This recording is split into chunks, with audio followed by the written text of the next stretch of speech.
Market റാങ്കിൽ. കാരണം അള്ളാഹു പ്രപഞ്ചനാഥനാണല്ലോ. എന്നാണല്ലോ അള്ളാഹുവിന് എല്ലായിടത്തും അടിമകൾ അല്ലെങ്കിൽ മുസ്ലിംസ് ഉണ്ട്. എല്ലാ ജീവജാലങ്ങളും അള്ളാഹുവിന് കീഴ്പ്പെട്ടിരിക്കുന്നു. അവർ നമസ്കാരം അള്ളാഹുവിന് ഈ ഉത്തര ദക്ഷിണ ദേശങ്ങളെ കുറിച്ച് വേണ്ടത്ര അറിവില്ലാതെ പോയി. കാരണം അവിടെയുള്ള മുസ്ലിമിന് ദീർഘനാളുകൾ 6 മാസം പകലും 6 മാസം രാത്രിയാണ്. അങ്ങനെ വരുന്ന ഇടത്ത് എങ്ങനെയാണ് നിങ്ങൾ ഈ 5 നേരം നിസ്കാരം നിങ്ങൾ ക്രമപ്പെടുന്നത്? ലോജിക്കലി അല്ല, എനിക്ക് ഖുറാൻ ആധാരമാക്കിയോ ഹദീസ് ആധാരമാക്കിയോ ഒരു മറുപടി പറയണം. അവിടെ അത് പ്രായോഗികമാക്കുന്നത് എങ്ങനെയാണ്? നിങ്ങൾ അതിന് കണ്ടെത്തിയ പോംവഴിയല്ല എനിക്ക് വേണ്ടത്. ഖുറാനിലോ ഹദീസിലോ ഇതേപ്പറ്റി എന്തെങ്കിലും കാഴ്ചപ്പാടുണ്ടോ? ഈ ഉത്തരദക്ഷിണ ദിക്കുകളിലെ ഈ സമയക്രമത്തിൽ നീണ്ട മാസങ്ങൾ, 4-5 മാസങ്ങൾ, 5-6 മാസങ്ങൾ ഇരുട്ട്, അത്രയും കാലം പകല് വെളിച്ചം, ഈ പ്രതിസന്ധി അല്ല, ഈ സാഹചര്യം ഏത് ഫോർമുല വെച്ചാണ് അള്ളാഹു ക്രമപ്പെടുത്തുന്നത്? താജിദിനോ ഏതെങ്കിലും മുസ്ലിം സഹോദരന്മാർക്കോ പറയാം, ക്രൈസ്തവർക്കും പറയാം. എനിക്ക് ഉത്തരം അറിയില്ല, അതുകൊണ്ടാണ്. അല്ല സാറേ, ഈ ഉത്തര ധ്രുവമാവട്ടെ കിഴക്കേ ധ്രുവമാവട്ടെ എന്താവട്ടെ, നമസ്കാരം 5 നേരം കൃത്യമായിട്ട് നമസ്കരിക്കണമെന്ന് പറഞ്ഞാൽ രാത്രി കാലങ്ങളിൽ നമസ്കരിക്കും. രാത്രിയുള്ള സ്ഥലങ്ങളിലാണെന്നുണ്ടെങ്കിൽ അതിനെ നമ്മൾ ഡിവൈഡ് ചെയ്തിട്ട് അതിന് 5 നേരമായിട്ട് നമസ്കരിക്കും. റംസാനിൽ നോമ്പെടുക്കുന്നത് പോലെ തന്നെ 18 മണിക്കൂർ പകലുള്ള രാജ്യങ്ങളില്ലേ, അപ്പൊ നോമ്പെടുക്കുന്നത് എങ്ങനെയാണ്? അപ്പൊ അതിനെ ഇജ്തിഹാദ് എന്ന് പറയും, ഇജ്മാ എന്ന് പറയും, കിയാസ് എന്ന് പറയും. അതിന്റെ അടിസ്ഥാനത്തിൽ കാര്യങ്ങൾ നിർവഹിക്കേണ്ടതാണ്. അത്രേ ഉള്ളൂ. അതിൽ കൂടുതൽ നമ്മൾ തല പോയേണ്ട ഒരു കാര്യമില്ല.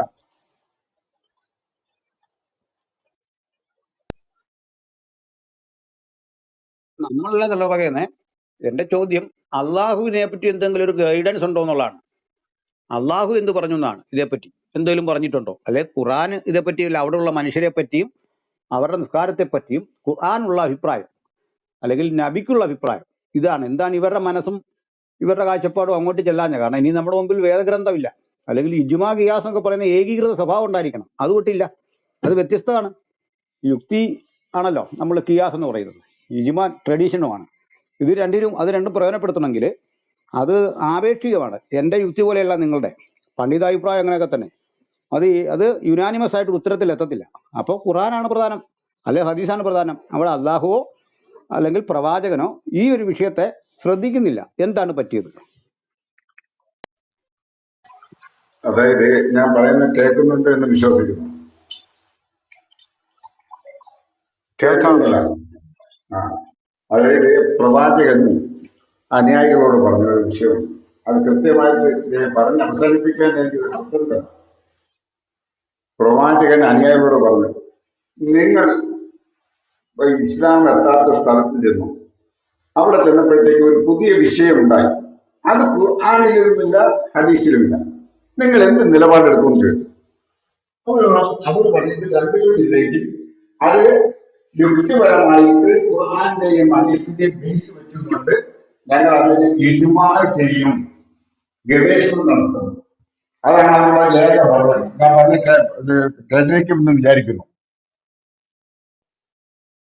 ഇത് തന്നെ ഒരു പ്രശ്നമാണ്. കാരണം ഞങ്ങളെ സംബന്ധിച്ചിടത്തോളം ഇപ്പൊ ഇവിടെ ഞങ്ങൾ വ്യത്യസ്ത അഭിപ്രായം പറയുന്നവരാണ്, അത് പറയാൻ സ്വാതന്ത്ര്യമുണ്ട്.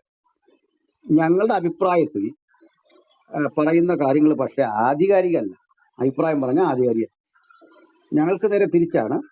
ഞങ്ങളുടെ യുക്തി, ഞങ്ങളെക്കാൾ അറിവുള്ളവരുടെ അഭിപ്രായം, അതിനു മീതെ ദൈവത്തിന്റെ വചനം, അവസാന വാക്ക്, അങ്ങനെയാണ്. നേരെ തിരിച്ചാണ് ഞങ്ങൾ പറയുന്നത്, തിരിച്ചാണ്. കാരണം ഞങ്ങൾക്ക് ഇമ്പോർട്ടന്റ് ഗോഡ്സ് വേർഡാണ്, ദൈവവചനമാണ്.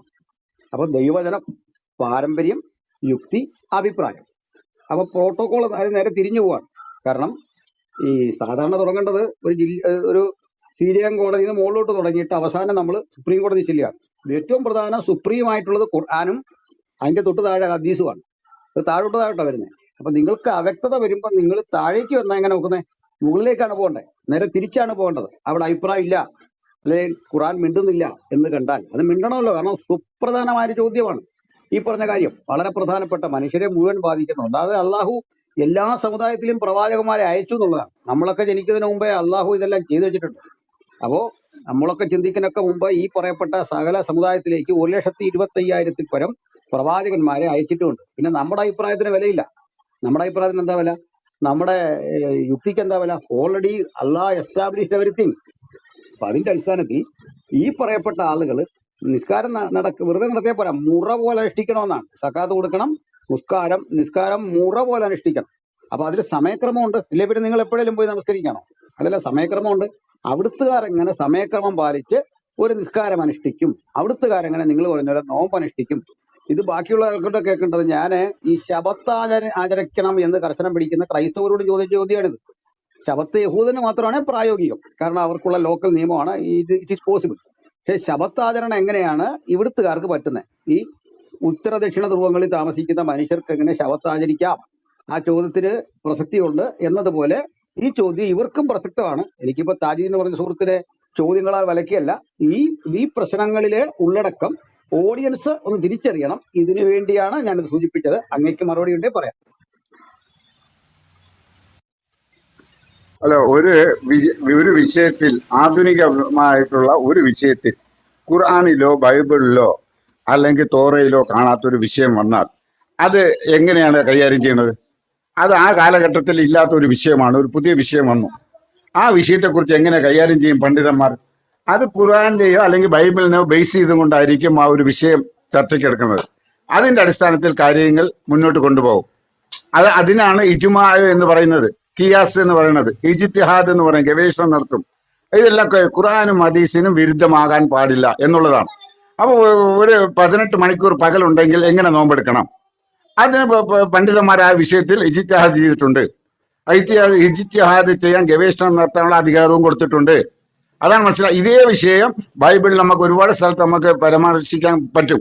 അതേപോലെ എല്ലാ വേദഗ്രന്ഥങ്ങളിലും പറ്റും. അത് എല്ലാം ലോകത്ത് ഉള്ള സകല വിഷയങ്ങളും വിടാതെ ഇങ്ങനെ ഓരോന്നൂതം പറയാൻ വേണ്ടിയല്ല വിശുദ്ധ ഖുർആൻ വന്നത്. മറിച്ച് അത്തിയുല്ലാഹ വത്തി റസൂല ഉലിൽ അംറ്, നിങ്ങൾ അള്ളാഹുവിൽ വിശ്വസിക്കുക, അവനനുസരിക്കുക, പ്രവാചകൻ വിശ്വസിക്കുക, പ്രവാചകൻ അനുസരിക്കുക, കൈകാര്യകർത്താക്കളെ അനുസരിക്കുക, അവർ പറയുന്നത് അനുസരിക്കുക എന്നതാണ് അതിന്റെ നിയമവശം. ഇത് ഖുർആനും ഹദീസിന്റെയും ബേസിൽ നിന്നാണ്. അതിന് ഇതെല്ലാം വളരെ ഈസി ആയിട്ട് കൈകാര്യം ചെയ്യാന്നുള്ളതേ ഉള്ളൂ പാസ്റ്ററെ.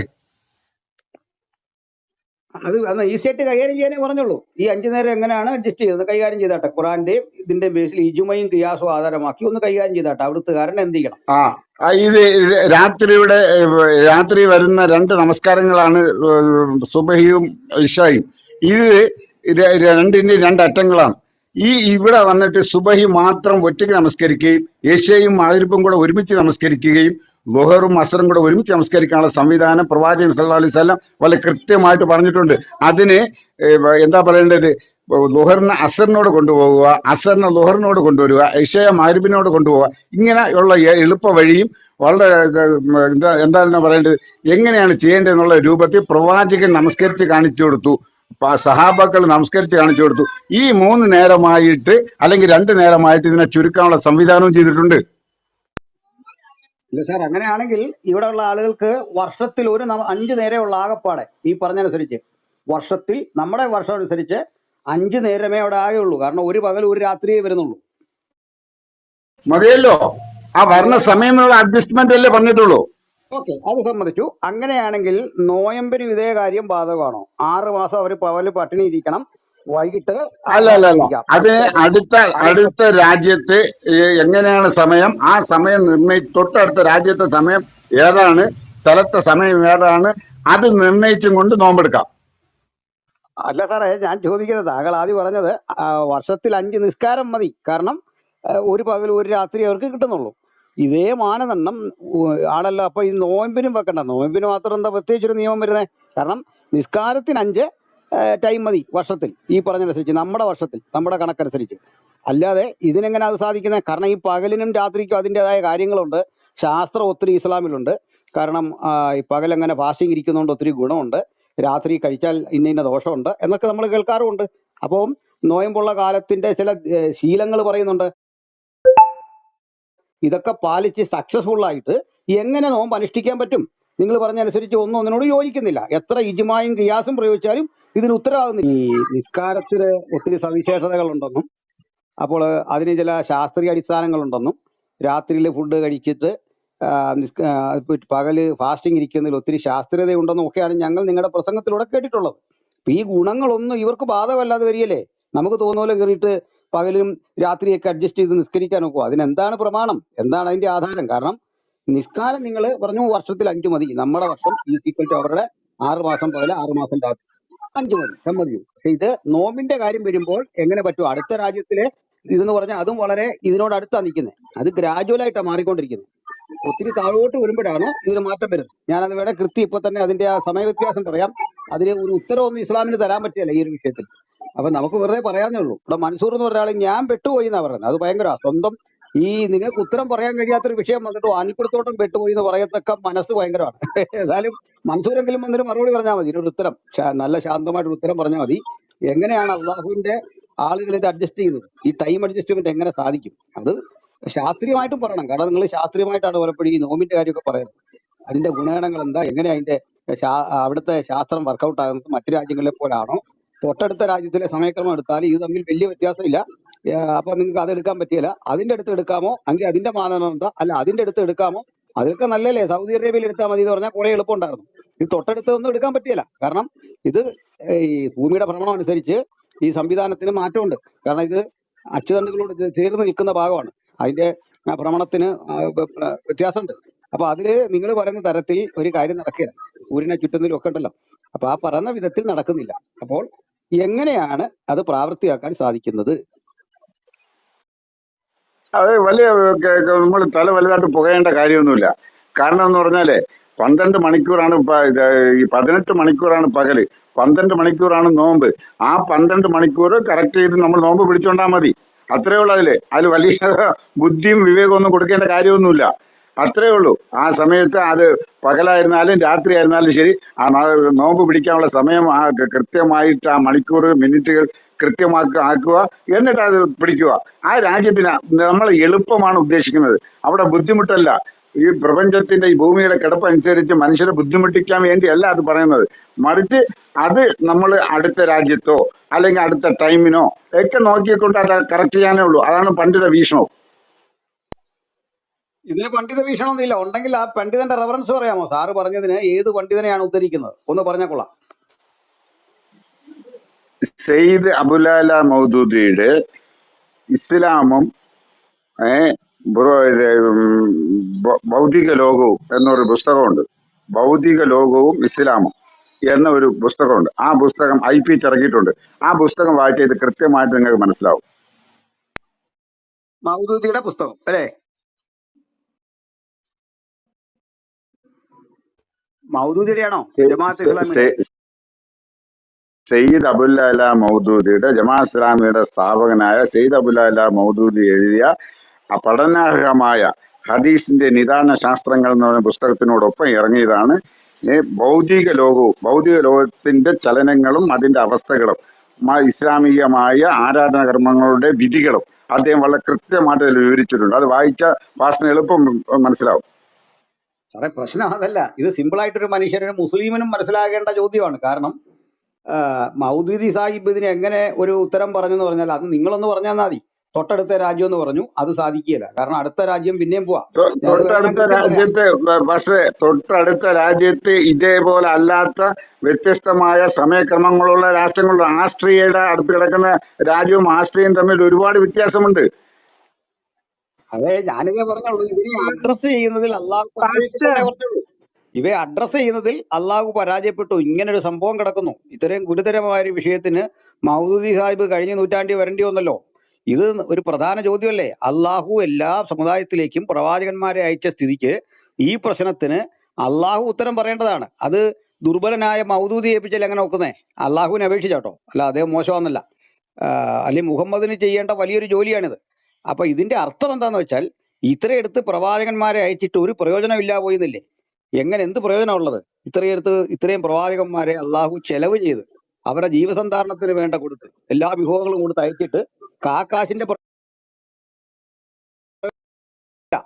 ഇതാ നമ്മൾ ചൂണ്ടിക്കാണിക്കുന്നത്. അല്ല നിങ്ങൾക്ക് മൗദൂദി അതിനൊരു എങ്ങനെ അക്കോമഡേറ്റ് ചെയ്യണമെന്ന് പറഞ്ഞെന്നോ ഇല്ലെന്നോ അല്ല പാസ്റ്ററെ എന്റെ അഭിപ്രായം. പാസ്റ്ററെ ഇതിനൊന്നും വലിയ തല കൊടുക്കേണ്ടെന്ന് ഞാൻ പറഞ്ഞല്ലോ. ഒരു ഇതൊക്കെ വളരെ ആ സിമ്പിൾ താജു ആണ്, വളരെ കൃത്യമായിട്ട് താജുദ്ദീൻ നമുക്ക് താജുദ്ദീൻ മനസ്സിലാക്കാനുള്ള. ഇതേപോലെ താജു ഒരുപാട് താജു വിഷയങ്ങളുണ്ടല്ലോ, നമുക്ക് വളരെ കൃത്യമായിട്ട് താജുദ്ദീൻ മനസ്സിലാക്കാന്നുള്ളതേ ഉള്ളൂ. ഒന്ന് മ്യൂട്ട് ചെയ്യൂ താജുദ്ദീൻ. പാസ്റ്റർ ചോദിച്ചതിൽ നിന്ന് ഇപ്പൊ ഞങ്ങൾക്ക് മനസ്സിലായത് അള്ളാഹുവിനേക്കാളും ബുദ്ധിമാനാണ് മൗദൂദി, പുസ്തകം എഴുതിയ അല്ല, ആളെ. നിങ്ങൾക്ക് പറഞ്ഞ മേഡത്തിന് ഒട്ടും മനസ്സിലാവില്ല, പാസ്റ്റിന് മനസ്സിലാവും, താങ്കളൊന്ന് നിങ്ങൾക്ക് ഒട്ടും താങ്കളൊന്ന് മ്യൂട്ട് മനസ്സിലാവൂല. ചെയ്യൂ. ഇതിൽ നോളജ് താങ്കളൊന്ന് മ്യൂട്ട് ഇല്ലാത്തതുകൊണ്ട് ചെയ്യൂ. പാസ്റ്റിന് താങ്കളൊന്ന് കാര്യം മ്യൂട്ട് മനസ്സിലാവും. ചെയ്യൂ. അതെ, താങ്കളൊന്ന് മ്യൂട്ട് ചെയ്യൂ. താജുദ്ദീൻ ഞാൻ ഇടയ്ക്ക് പാസ്റ്ററോട് കയറാതിരിക്കോ? പാസ്റ്ററോടാ സംസാരിക്കണേ. ഞങ്ങൾക്ക് ഇതിൽ നിന്ന് മനസ്സിലായത് അള്ളാഹുവിന് അറിയാത്ത അനേക വിഷയങ്ങളെ പറ്റി പണ്ഡിതന്മാരിരുന്ന് അവർ അഭിപ്രായങ്ങൾ എഴുതി. അതിലിപ്പോ ഈ മൗദൂദി എന്ന് പറഞ്ഞ ആൾ എഴുതിയ ഈ പുസ്തകത്തിലാണ് ഭൗതിക ലോകത്തെ പറ്റിയുള്ള വിജ്ഞാനമുള്ളത്.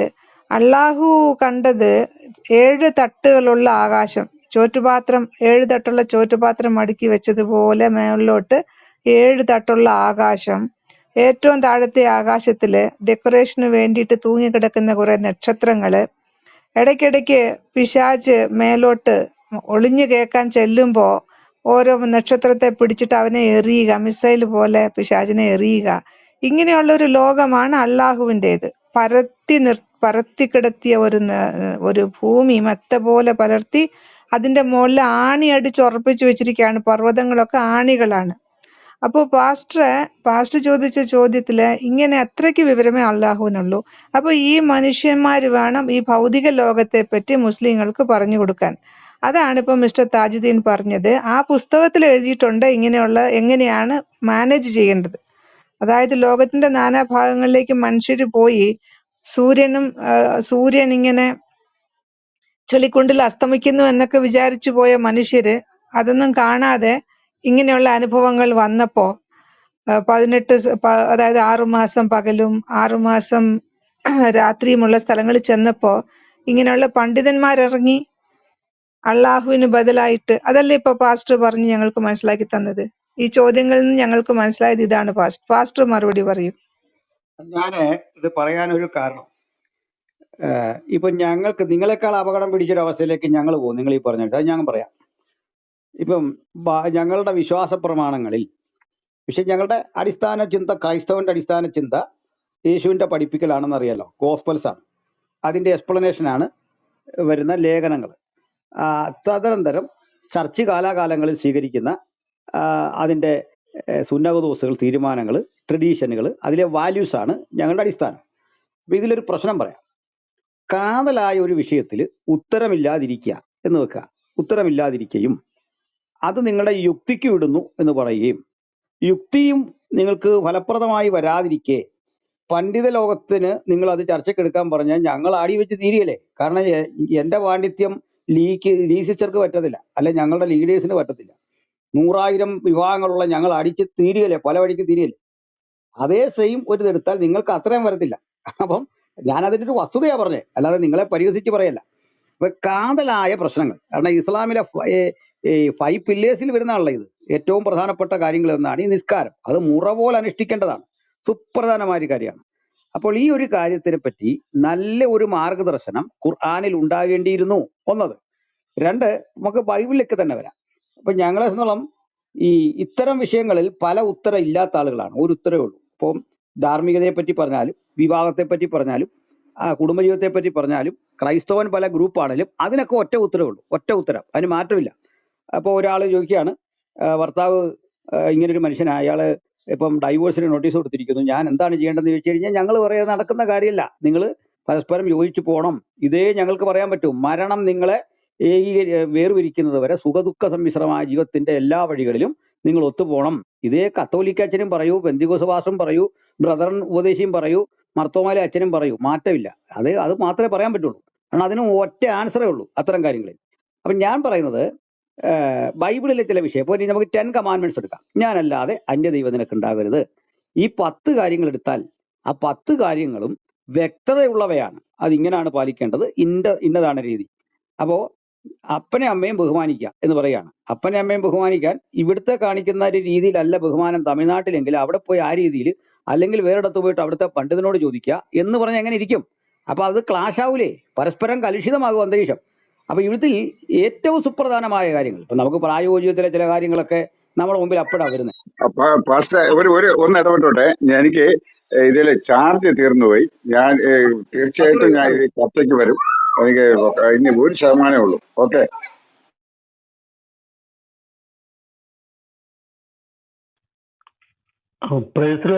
പറഞ്ഞോളൂ. കുഴപ്പമില്ല. അതെ, അവർക്ക് ചാർജ് തീരും. പറഞ്ഞോളൂ അദ്ദേഹം വരട്ടെ. അദ്ദേഹം ചാർജ് തീർന്ന അത് ബാറ്ററി ശരിയായിക്കൊണ്ട് വരട്ടെ. അത് ബാറ്ററി ശരിയായിട്ട് വരും. നമ്മൾ മറ്റു രൂപത്തിൽ അതിനൊരു വ്യാഖ്യാനം കൊടുക്കല് മോശമാണ്. അദ്ദേഹം നമ്മുടെ ചർച്ചയിൽ വരേണ്ട ഒരാളല്ലേ. ഓക്കെ, നമുക്കെല്ലാം ഇങ്ങനെ പറ്റാം, അത് സാരമില്ല, സാങ്കേതികമാണ്. അപ്പം ഞാൻ പൊതുവിൽ പറഞ്ഞൊരു വിഷയം ഇതാണ്, ഈ ഒരു കാര്യം പ്രൂവ് ചെയ്യാൻ കഴിയില്ല. അത് അള്ളാഹു ശ്രദ്ധിക്കാതെ പോയ ചില പ്രശ്നങ്ങളാണ്. കാരണം മേജർ ഇഷ്യൂ ആണ് ഈ നമസ്കാരം എന്ന് പറയുന്നത്. അത് നമസ്കരിക്കാത്തതിന്റെ പേരിൽ എന്തെല്ലാം ശിക്ഷയാണ് വന്നിരിക്കുന്നത് അള്ളാഹു കൊടുത്തിരിക്കുന്നത്. അപ്പൊ ഈ 5 നേരം എന്ന് പറയുന്നത് നമ്മുടെ ഒരു പോലീസുകാരനുണ്ടല്ലോ, ഒരു DGP, പുള്ളി അതിന്റെ ഗുണങ്ങളും പറയുന്നുണ്ട്. രാവിലെ ഒരു സൂര്യൻ നമ്മളൊരു കമ്പ് താട്ടി വെച്ചാൽ അത് സൈഡിലേക്ക് വരും, ഉച്ചയ്ക്ക് വെച്ചാൽ കൃത്യം നേരെ വരും, വൈകിട്ട് വെച്ചാൽ നിഴൽ വടക്കോട്ടാകും, പടിഞ്ഞാറോട്ടാകും. അത് പ്രവാചകൻ ആ സമയം എല്ലാം കണ്ടുപിടിച്ച് സയന്റിഫിക്കലി പ്രൂവൺ ആയതെന്ന് ആദ്യം പറഞ്ഞേ. അത് മറ്റേ എന്തുവാ വലിയ യൂണിവേഴ്സിറ്റികളെല്ലാം പരിശോധിച്ച് കണ്ടറിഞ്ഞ സത്യമാണെന്നാ പറഞ്ഞു. അപ്പൊ ഇങ്ങനെ ഇത്രയും മഹത്തരമായൊരു കാര്യം ഈ നിസ്കാരത്തിൽ ഉണ്ടെങ്കിൽ ആ നിസ്കാരം എല്ലായിടത്തും മുറ പോലെ അനുഷ്ഠിക്കേണ്ടതാണെങ്കിൽ ഉത്തരദക്ഷിണ ധ്രുവങ്ങളിൽ എന്ത് സംഭവിക്കുന്നതായിരുന്നു നമ്മുടെ നിസാരമായൊരു ചോദ്യം. ഒന്ന്. രണ്ടാമത് അതിനൊരു ഉത്തരം പറഞ്ഞു, വർഷത്തിൽ നമ്മുടെയൊക്കെ 365 വർഷത്തിൽ അത് രണ്ടായിട്ട് അവിടെ പിരിക്കാം, പകലും രാത്രിയായിട്ട്. അവിടെ അത് ആകെ കൂടി അവിടുത്തെ ഒരു മുസ്ലിമിന് ഒറ്റ ദിവസം നിസ്കരിച്ചാൽ മതി. ടൈം കണ്ടെത്തി 5 എന്നുള്ള ഈ ക്രമത്തിൽ എവിടെയെങ്കിലും നിസ്കരിച്ചാൽ മതി. ഇനി അടുത്തത്, ഈ മുസ്ലിമിന് എങ്ങനെയാണാവോ ഈ ആഹാരം വെടിഞ്ഞ് അത്ര 6 മാസം ഇരിക്കാൻ പറ്റുന്നത്? അതിന് പറയാ അത് മറ്റു രാജ്യങ്ങളിൽ ചെയ്യുന്ന പോലെ ചെയ്താൽ മതി. ഇത് എങ്ങനെയാണ് ഈ ഊഹം? ഇത് എവിടെ നിന്നാണ് കിട്ടുന്നത്? എന്താണ് അതിന്റെ പ്രേരണ?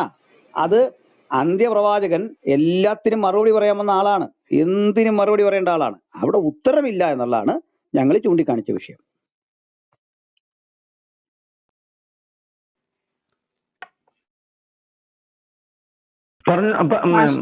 പാസ്റ്റർ ഒരു ഹദീസിൽ പറഞ്ഞിട്ടുണ്ട്, അതായത് അള്ളാഹുവിന്റെ ഉത്തരവില്ലാത്ത കാര്യങ്ങളെ പറ്റിയുള്ള ജഡ്ജ്മെന്റ് തോറയിൽ നിന്ന് മുഹമ്മദ് പകർത്തി എഴുതാറുണ്ടായിരുന്നു എന്ന്. ഇപ്പൊ അതിന്റെ നമ്പർ എൻ്റെ കയ്യിലില്ല, പക്ഷെ എൻ്റെ നോട്ട്ബുക്കിലുണ്ട്, ഞാൻ വീട്ടിലല്ല ഉള്ളത്. അതായത് ഏതെങ്കിലും കാര്യത്തെപ്പറ്റി അള്ളാഹുവിന്റെ കൽപ്പന ഇല്ലാതെ ഉണ്ടെങ്കിൽ അത് തൗറാത്തിൽ നിന്ന് പ്രവാചകൻ പകർത്തി എഴുതുമായിരുന്നു എന്ന് ഹദീസുണ്ട്, സഹീഹായ ഹദീസുണ്ട്. അപ്പൊ ഇവരുടെ സ്ഥിതി ഇതാണ് പാസ്റ്റർ. അപ്പൊ അള്ളാഹു എല്ലാ കാര്യത്തിനും കൽപ്പന കൊടുത്തിട്ടുണ്ട്, മുഹമ്മദ് ജീവിതചര്യ എല്ലാം എങ്ങനെ ചെയ്യണമെന്ന് പറഞ്ഞിട്ടുണ്ടെന്നൊക്കെ ഇവർ വാദിക്കുമ്പോൾ ഇതായിരുന്നു സ്ഥിതി. തൗറാത്തിൽ നിന്ന് പകർത്തി എഴുതാറുണ്ടായിരുന്നു എന്ന് തന്നെയാണ് ആ ഹദീസിൽ പറയുന്നത്. അത് മിക്കവാറും ഈ ഓരോ വചനം കഴിഞ്ഞിട്ട് ഈ വെട്ടും കുത്തും കൊലയും കഴിഞ്ഞിട്ട് അടുത്തൊരു വചനം കറയും. തീർച്ചയായും അള്ളാഹു സൂക്ഷ്മത പാലിക്കുന്നവനും കരുണാനിധിയുമാണ്. വെട്ട് കഴിഞ്ഞായിരിക്കും പറയുന്നത്. ഖൈബറിലും ഒക്കെ ഒരു യുദ്ധം നടത്തി മനുഷ്യനെ കൊന്നിട്ടായിരിക്കും പറയുന്നത് അള്ളാഹു കരുണയുള്ളവനും ഒക്കെയാണെന്ന് പറയും. ഇതുപോലെ ചിലയിടത്ത് കാണും അള്ളാഹു സകലതും നിരീക്ഷിച്ചുകൊണ്ടിരിക്കുന്നവനും സൂക്ഷ്മത പാലിക്കുന്നവനുമാണ്. പക്ഷെ ഈ കാര്യത്തിൽ ഒരു നിരീക്ഷണം ഉണ്ടായില്ല. എന്നാൽ 1,25,000 പ്രവാചകന്മാരെ വിട്ടു.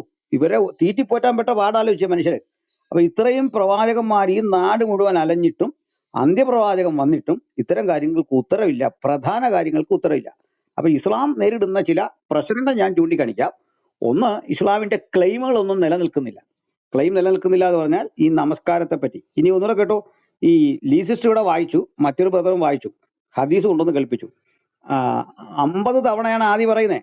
50 തവണ പറയുമ്പം ആദമും ഈസായും മൂസായും കൂടെ കൂടി ബാർഗൈൻ ചെയ്തു.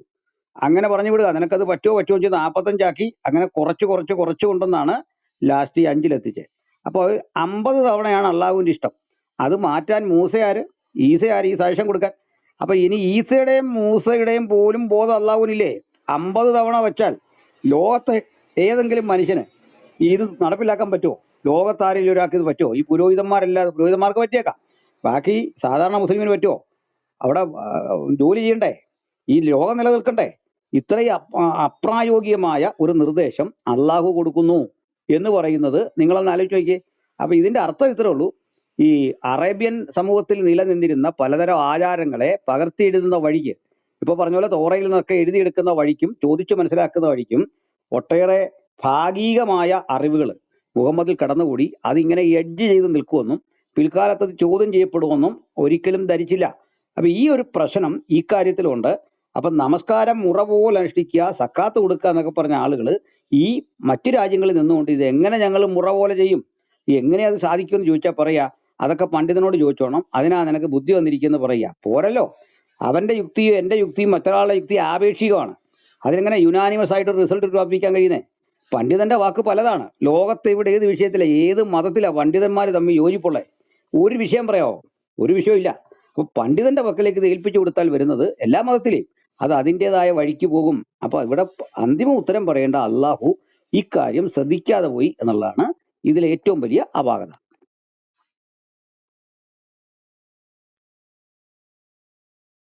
അനിൽ സാറെ, നമ്മുടെ നജീബ് ബ്രദർ സഹോദരൻ വന്നിട്ടുണ്ട്. നജീബ് പറയുന്നു അതിന് ഉത്തരമുണ്ട് എന്നാണ് അദ്ദേഹം മെസ്സേജ് ഇട്ടത് കമന്റിൽ.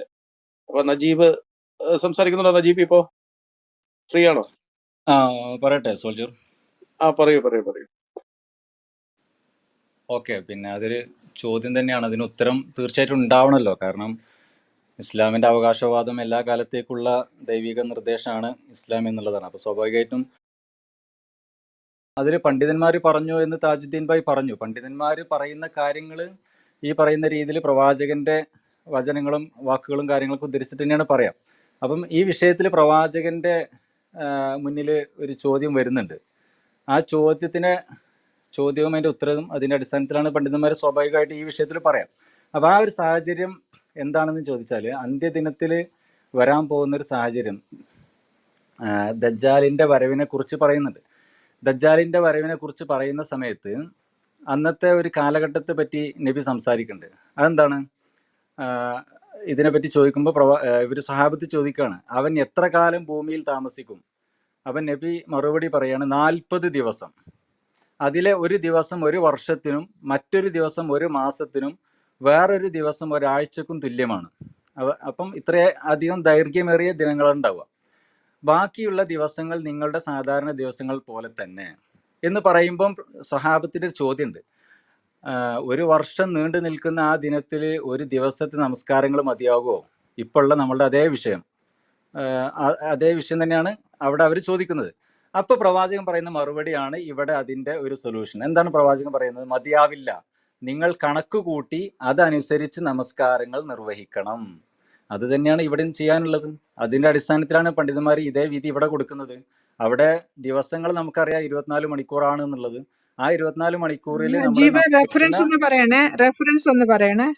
ഒന്ന് പറയണേ എവിടെയാണ് ഹദീസ് ഉള്ളതെന്ന് ഞങ്ങൾക്കൊന്ന് നോക്കാനാണ്. ഇബ്നു മാജ 4075. ഇബ്നു മാജ 4075.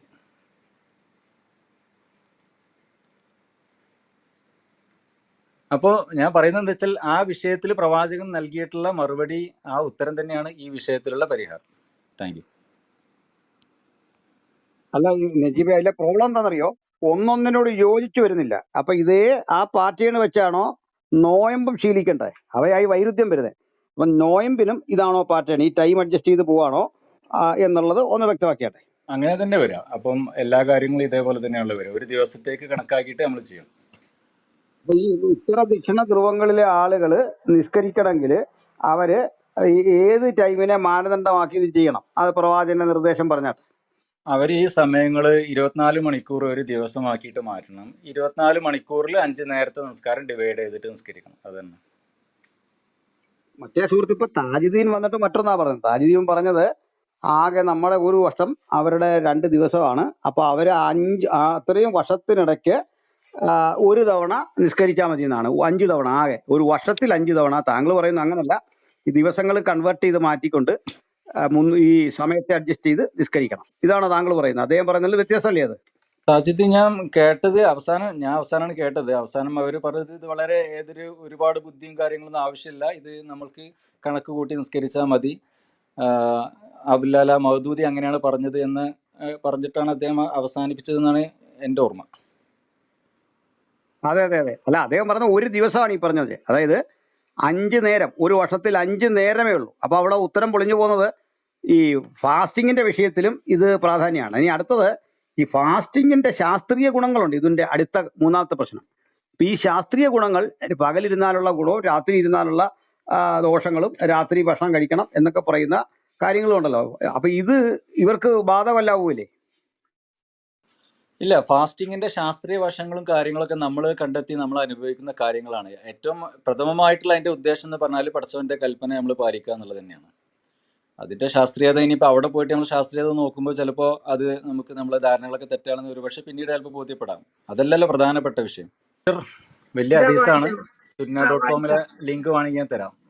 ഇല്ലില്ല, എനിക്ക് കിട്ടിയത് സുനൻ ഇബിൻ മാജ 4075. അള്ളാഹുവിന്റെ ദൂതൻ ഒരു പ്രഭാതത്തിൽ ദജ്ജാലിനെ നിന്ദിച്ചതും ഭയപ്പെടുത്തുന്നതുമായ ഒന്നായി പരാമർശിച്ചു. അവൻ ഈന്തപ്പനകളുടെ സ്റ്റാൻഡിലാണെന്ന് ഞങ്ങൾ കരുതും. വൈകുന്നേരം ഞങ്ങൾ അള്ളാഹുവിന്റെ ദൂതന്റെ അടുക്കൽ വന്നപ്പോൾ അവൻ ഞങ്ങളിൽ ഭയം കണ്ടിട്ട് പറഞ്ഞു, നിനക്കെന്താണ് കാര്യം?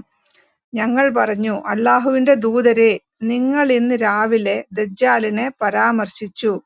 ഈന്തപ്പനകളുടെ മരത്തണലിലാണ് ഞങ്ങൾ കരുതുന്നതുവരെ നിങ്ങൾ അവനെ നിന്ദിച്ചതും ഭയപ്പെടുത്തുന്നതുമായ ഒന്നായി സംസാരിച്ചു.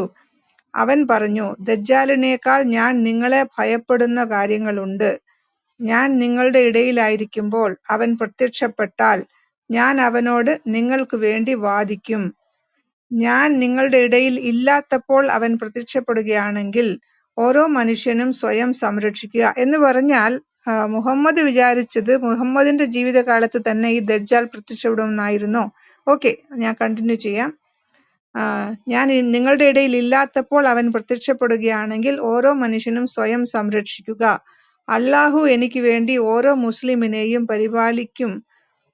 അവൻ ദജ്ജാൽ ചുരുണ്ട മുടിയും തിളങ്ങുന്ന കണ്ണും ഉള്ള ഒരു യുവാവായിരിക്കും. ഞാൻ അദ്ദേഹത്തെ അബ്ദുൽ ഉസ്സ ബിൻ ഖത്താനോടാണ് ഉപമിച്ചിരിക്കുന്നത്.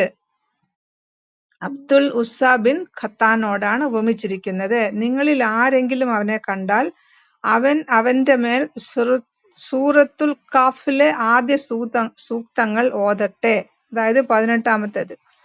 അവൻ ഷാമിനും ഇറാഖിനും ഇടയിലുള്ള ഖല്ലാഹിൽ നിന്ന് ഉയർന്നുവരും. വലത്തോട്ടും ഇടത്തോട്ടും നാശം വിതയ്ക്കും. അള്ളാഹുവിന്റെ അടിമകളെ, ഉറച്ചു നിൽക്കുക. ഞങ്ങൾ ചോദിച്ചു, അള്ളാഹുവിന്റെ ദൂതരെ, അദ്ദേഹം എത്ര നാൾ ഭൂമിയിൽ വസിക്കും? അവൻ പറഞ്ഞു, 40 ദിവസം. ഒരു ദിവസം ഒരു വർഷം പോലെ, ഒരു ദിവസം ഒരു മാസം പോലെ. ഒരു ദിവസം ഒരു വർഷം പോലെ, ഒരു ദിവസം ഒരു മാസം പോലെ, ഒരു ദിവസം ഒരാഴ്ച പോലെ. അവന്റെ ബാക്കി ദിവസങ്ങൾ നിങ്ങളുടെ ദിവസങ്ങൾ പോലെയാണ്. ഒന്നും കൂടി വായിക്കാം. എത്രനാൾ അവൻ ഭൂമിയിൽ വസിക്കും? അവൻ പറഞ്ഞു, 40 ദിവസം. ഒരു ദിവസം ഒരു വർഷം പോലെ, ഒരു ദിവസം ഒരു മാസം പോലെ, ഒരു ദിവസം ഒരാഴ്ച പോലെ. ബാക്കി ദിവസങ്ങൾ നിങ്ങളുടെ ദിവസങ്ങൾ പോലെയാണ്. ഞങ്ങൾ പറഞ്ഞു, അള്ളാഹുവിന്റെ ദൂതരെ, ഒരു വർഷം പോലെയുള്ള ആ ദിവസം ഞങ്ങൾക്ക് ഒരു ദിവസത്തെ പ്രാർത്ഥന. അവർക്ക് പാവങ്ങൾ 5 നേരം നിസ്കരിച്ച് മടുത്തു. അപ്പൊ അവരുടെ ആദ്യത്തെ വിചാരം, ആഹാ, നമ്മുടെ പ്രാർത്ഥന കുറച്ച് കിട്ടുമെന്ന്. ഞങ്ങൾക്ക് ഒരു ദിവസത്തെ പ്രാർത്ഥന മതിയാകുമോ ഒരു വർഷം പോലെയുള്ള ദിവസത്തിൽ? അദ്ദേഹം പറഞ്ഞു, സമയം കണക്കാക്കുക. എന്താണ് പറഞ്ഞത്? സമയം കണക്കാക്കുക. ഞങ്ങൾ പറഞ്ഞു, അവൻ എത്ര വേഗത്തിൽ ഭൂമിയിലൂടെ സഞ്ചരിക്കും? അവൻ പറഞ്ഞു, കാറ്റിലൂടെ ഓടുന്ന മഴമേഘം പോലെ. അവൻ പറഞ്ഞു, അവൻ ചിലരുടെ അടുത്ത് വന്ന് അവരെ വിളിക്കും. അവർ പ്രതികരിക്കുകയും അവനിൽ വിശ്വസിക്കുകയും ചെയ്യും. എന്നിട്ട് അവൻ ആകാശത്തോട് മഴ പെയ്യാനും കൽപ്പിക്കും. സസ്യങ്ങൾ ഉൽപ്പാദിപ്പിക്കാൻ അവൻ ഭൂമിയോട് ആജ്ഞാപിക്കും. അത് അങ്ങനെ തന്നെ ചെയ്യും. വൈകുന്നേരങ്ങളിൽ അവരുടെ ആട്ടിൻകൂട്ടം അവരുടെ കൊമ്പുകളേക്കാൾ ഉയരവും അകിടുകൾ നിറഞ്ഞതും പാർശ്വഭാഗങ്ങൾ തടിച്ചതുമായി മടങ്ങിവരും. അവരെപ്പോഴെങ്കിലും ഉണ്ടായിട്ടുണ്ട്. പിന്നെ അവൻ ചില ആളുകളുടെ അടുക്കൽ വന്ന് അവരെ വിളിക്കും. അവർ അവനെ തിരസ്കരിക്കും. അങ്ങനെ അവൻ അവരിൽ നിന്ന് അകന്നു പോകും. അവർ വരൾച്ച അനുഭവിക്കുകയും അവർ ഒന്നും തന്നെ അവശേഷിക്കുകയും ചെയ്യും. എന്നിട്ട് അവൻ തരിശുഭൂമിയിലൂടെ കടന്നു പോവുകയും നിങ്ങളുടെ നിക്ഷേപങ്ങൾ കൊണ്ടുവരിക എന്ന് പറയും. എന്നിട്ട് പോകുക, അതിന്റെ നിധികൾ തേനീച്ചക്കൂട്ടം പോലെ അവനെ പിന്തുടരും. അപ്പോൾ അവൻ യൗവനം തുളുമ്പുന്ന ഒരു മനുഷ്യനെ വിളിച്ചു വാൾകൊണ്ട് വെട്ടി രണ്ടായി മുറിക്കും. വെട്ടും മുറിയില്ലാത്ത സംഭവം ഇല്ലല്ലോ. ഒരമ്പെയ്തും അവന്റെ ലക്ഷ്യവും തമ്മിലുള്ള ദൂരത്തോളം അവൻ 2 കഷണങ്ങൾ ഇടും. എന്നിട്ട് അവനെ വിളിക്കും. ചിരിച്ചും കൊണ്ട് മുഖം തിളങ്ങി അവൻ വരും. അവർ അങ്ങനെയിരിക്കെ ദമാസ്കസിന്റെ കിഴക്കുള്ള വെള്ളമിനാരത്തിൽ നിന്ന് 2 മഹ്റൂദ്, അതായത് വാർസ് ചായം പൂശിയ വസ്ത്രവും പിന്നെ കുങ്കുമപ്പൂവും ധരിച്ച് 2 മാലാഖമാരുടെ ചിറകിൽ കൈകൾ വെച്ചുകൊണ്ട് അല്ലാഹു ഈസാ ബിൻ മറിയത്തെ അയക്കും. ഒന്നുകൂടി വായിക്കാം ആ ഭാഗം. അങ്ങനെയിരിക്കെ ദമാസ്കസിന്റെ കിഴക്കുള്ള വെള്ളമിനാരത്തിൽ 2 മഹ്റൂദ്, അതായത് വർസ് ചായം പൂശിയ വസ്ത്രവും പിന്നെ കുങ്കുമപ്പൂവും ധരിച്ച് 2 മാലാഖമാരുടെ ചിറകിൽ കൈകൾ വെച്ചുകൊണ്ട് അല്ലാഹു ഈസാ ബിൻ മറിയത്തെ അയക്കും. അവൻ തല താഴ്ത്തുമ്പോൾ അതിൽ നിന്ന് വിയർപ്പുതുള്ളികൾ വീഴും. അവന്റെ ശ്വാസത്തിന് സുഗന്ധം മണക്കുന്ന ഏതൊരു അവിശ്വാസിയെയും മരിക്കും. അവന്റെ ശ്വാസം അവന്റെ കണ്ണ് കാണുന്നിടത്തോളം എത്തും. എന്നിട്ട് അവൻ പുറപ്പെട്ട് ലൂദിന്റെ കവാടത്തിൽ അവനെ, ദജ്ജാലിനെ പിടികൂടുകയും അവനെ കൊല്ലുകയും ചെയ്യും. അപ്പോൾ അല്ലാഹു സംരക്ഷിച്ച ചില ആളുകളുടെ അടുത്തേക്ക് അല്ലാഹുവിന്റെ പ്രവാചകൻ ഈസാ വരും. അവൻ അവരുടെ മുഖം തുടച്ച് സ്വർഗത്തിലെ അവരുടെ അവസ്ഥയെക്കുറിച്ച് അവരോട് പറയും. അവർ അങ്ങനെ ആയിരിക്കുമ്പോൾ അല്ലാഹു അവനോട് വെളിപ്പെടുത്തും, ഓ ഈസായും കൂട്ടാളികളും ഇറങ്ങിവരും. അവരുടെ നാറ്റവും ചോരയും ഇല്ലാത്ത ഒരു ഹാൻഡ്സ്പാൻ പോലും അവർ കണ്ടെത്തുകയില്ല. അവർ അല്ലാഹുവിനോട് പ്രാർത്ഥിക്കും. ബാക്ട്രിയൻ ഒട്ടകങ്ങളുടെ കഴുത്തുപോലെയുള്ള കഴുത്തുള്ള പക്ഷികളെ അവൻ അയക്കും. അത് അവയെ എടുത്ത് അല്ലാഹു ഉദ്ദേശിക്കുന്നിടത്തേക്ക് എറിയുകയും ചെയ്യും. അപ്പോൾ അല്ലാഹു മഴ പെയ്യിക്കും. അത് കളിമണ്ണും രോമവും ഉള്ള ഒരു വീടും അവശേഷിപ്പിക്കില്ല. അത് ഒരു കണ്ണാടി പോലെ അല്ലെങ്കിൽ മിനുസമാർന്ന പാറ വിടുന്നത് പോലെ അത് ഭൂമിയെ കഴുകും. അപ്പോൾ ഭൂമിയോട് പറയും, നിങ്ങളുടെ ഫലം പുറപ്പെടുവിക്കുക, നിങ്ങളുടെ അനുഗ്രഹം തിരികെ കൊണ്ടുവരിക. അന്നേ ദിവസം ഒരു കൂട്ടം ആളുകൾ ഒരു മാതളപ്പഴത്തിൽ നിന്ന് ഭക്ഷിക്കുകയും അവർ അതൊക്കെ മതിയാകുകയും ചെയ്യും. അവർ അതിന്റെ തൊലിക്ക് താഴെ അഭയം തേടുകയും ചെയ്യും. അവർ അതിന്റെ തൊലിക്ക് താഴെ, മാതളപ്പഴത്തിന്റെ തൊലിക്ക് താഴെ അഭയം തേടുകയും ചെയ്യും. ഒരു ഒട്ടകത്തെ അല്ലാഹു അനുഗ്രഹിക്കും, അങ്ങനെ ധാരാളം ആളുകൾക്ക് അത് മതിയാകും. ഒരു ഒട്ടകത്തെ അല്ലാഹു അനുഗ്രഹിക്കും, അങ്ങനെ ധാരാളം ആളുകൾക്ക് അത് മതിയാകും. ഒരു ഗോത്രത്തിന് മുഴുവനും ഒരു കറവ പശുവും മതിയാകും. ഒരു കുടുംബത്തിന് മുഴുവനും കറവ പശുവും മതിയാകും. അവർ അങ്ങനെ ഇരിക്കുമ്പോൾ അല്ലാഹു മനോഹരമായ ഒരു കാറ്റയക്കും. അത് അവരെ അവരുടെ കക്ഷങ്ങളിൽ നിന്ന് പിടിച്ച് ഓരോ മുസ്ലിമിന്റെയും ആത്മാവിനെ പിടിച്ചെടുക്കും. ബാക്കിയുള്ളവരെ കഴുതകളെപ്പോലെ വ്യഭിചാരത്തിൽ ഏർപ്പെടുത്തി അവരുടെ മേൽ ആ സമയം വരും. ആമീൻ. സഹോദരന്മാര് കേട്ടോ ഹദീസ്? ഈ ഹദീസ് കൊണ്ട് ഈ വചനം തെളിയിക്കാൻ ഒരിക്കലും സാധിക്കില്ല. അങ്ങ് പറഞ്ഞ കാര്യം തെളിയില്ല. വേറെ ചില കാര്യമുണ്ട്. ഞാൻ ഈ വഴി ചിന്തിക്കുകയാണ്. അതായത് എവിടെ ഈ പോയോ? ആള് പോയോ? ഇല്ലില്ല, ഇവിടെ ഉണ്ട്. പറഞ്ഞാട്ടെ നജീബെ, മറുപടി വല്ലോണ്ടേ പറയാം. എനിക്ക് ഇച്ചിരി കൂട്ടിച്ചേർക്കാനുണ്ട്. ഞാൻ നജീബ് പറഞ്ഞിട്ട് പറയാം. അല്ല, ഇത് ഞാൻ ആദ്യം പറഞ്ഞ ദീർഘമായ ഹദീസാണ്, കുറെ വിഷയങ്ങളിൽ വരുന്നുണ്ട്. അതിൽ നമ്മളുടെ ഈ പറയപ്പെട്ട നമസ്കാരത്തിന്റെ വിഷയത്തിൽ, കർമ്മങ്ങളുടെ വിഷയത്തിൽ ഒരു മുസ്ലിമിന് പരിഹാരം അതിൽ സൂചിപ്പിച്ചിട്ടുണ്ട് എന്നാണ് ഞാൻ ഉദ്ദേശിച്ചത്. ആ പരിഹാരം ഇത് തന്നെയാണ്. ദൈർഘ്യം കൂടുന്നു, പകലിന്റെ ദൈർഘ്യം കൂടുന്നു എന്നുള്ളത് കൊണ്ട് ദിവസത്തിലുള്ള കർമ്മങ്ങളിൽ നമുക്ക് പരിഹാരം ഇല്ലാതെ വരുന്നില്ല. അത് ഒരു ദിവസത്തേക്ക് കണക്ക് കൂട്ടി നിസ്കരിക്കാനാണ് പ്രവാചകൻ പറഞ്ഞിട്ടുള്ളത്. അതേ കാര്യം തന്നെയാണ് ഈ പറയപ്പെട്ട സാഹചര്യത്തിൽ നമ്മൾ ഉപയോഗപ്പെടുത്തേണ്ടത്.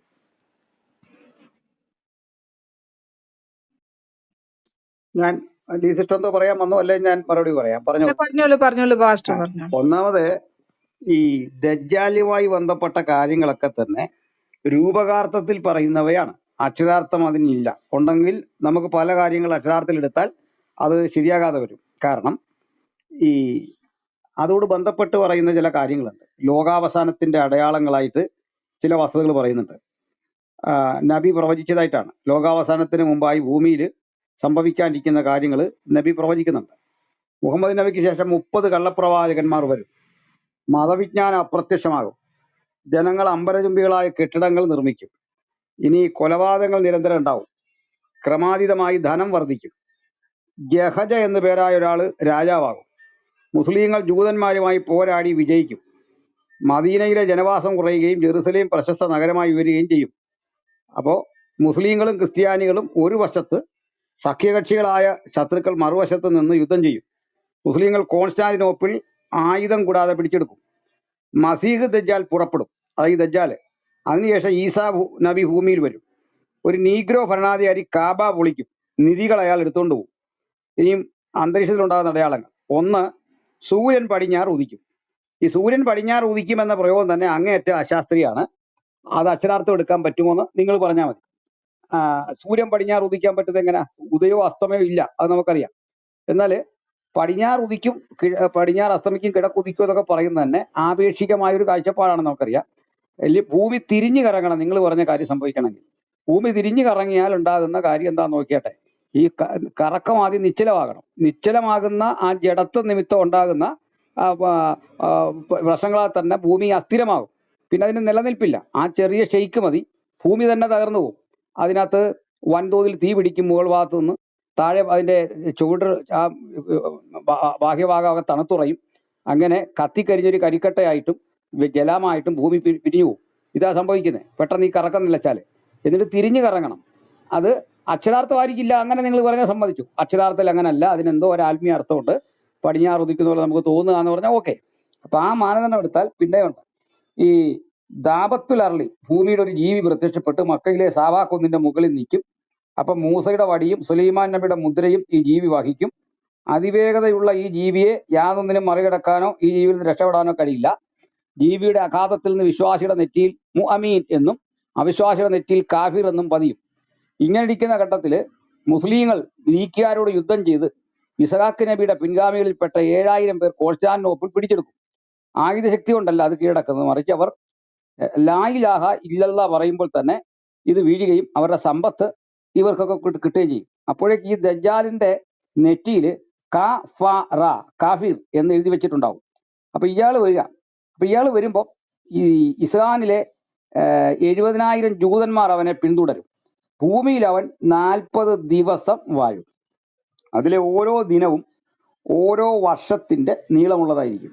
അവിടെ വർഷവും മാസവും എന്നും പറയുന്നുണ്ട്. അതിന്റെ കാരണം എന്താണെന്ന് വെച്ചാൽ ഇത് കിടക്കുന്ന ഒരു തഫ്സീർ കിടക്കുന്നത് ഭീകരത കൊണ്ട് തോന്നുന്നതാണെന്നാണ്. ഭീകരത കൊണ്ട് ഓരോ ദിവസവും 40 ദിവസം പോലെ തോന്നുന്നതാണെന്നാണ്.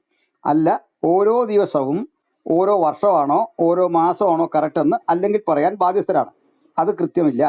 എല്ലാ നാടും അവൻ തരിശാക്കും. മാലാകമാർ കാവ നിൽക്കുന്ന മക്കയും മദീനയിലും കടക്കയില്ല. പിന്നെ വന്നിട്ട് ഈ ഈസ വന്ന് അവനെ വധിക്കും. വ്യാജ ക്രിസ്തുവെ വധിക്കും. പിന്നെ ഈസാ പ്രവാചകൻ വരുന്നു. അദ്ദേഹം 40 കൊല്ലോ 40 കൊല്ലം ജീവിച്ച ശേഷം അദ്ദേഹവും മരിക്കും. അപ്പൊ ഇതിനകത്ത് ഈ പറയുന്ന 40 ദിവസം, ഇദ്ദേഹം പറയുന്ന 40 ദിവസം ഒരു വർഷത്തിൻ്റെയോ ഒരു മാസത്തിൻ്റെയോ ദൈർഘ്യം ഫീൽ ചെയ്യുന്നതാണ്. അല്ലാതെ ഈ വർഷം നീണ്ടുപോകും എന്നല്ല. അല്ലെങ്കിൽ പറയണം അത് ഏതിനോടാണ്. അതിൽ തന്നെ തെറ്റ് വരുന്നുണ്ട്, ശ്രദ്ധിക്കണം. ഒരു തെറ്റ് എന്ന് പറയുന്നത് ഇന്ന് നമ്മൾ ഫോളോ ചെയ്യുന്നത് 365 ദിവസമുള്ള കലണ്ടറാണ്. പക്ഷെ ഇത് ചന്ദ്രപഞ്ചാംഗമാണ് മിഡിൽ ഈസ്റ്റിൽ ഉപയോഗിച്ചുകൊണ്ടിരിക്കുന്നത്. ഇവരുടെ കലണ്ടറിൽ 360 ദിവസമുള്ളൂ. അപ്പൊ ഇതിൽ പറയുന്നത് 360 ദിവസത്തിന്റെ കണക്കായിരിക്കണം.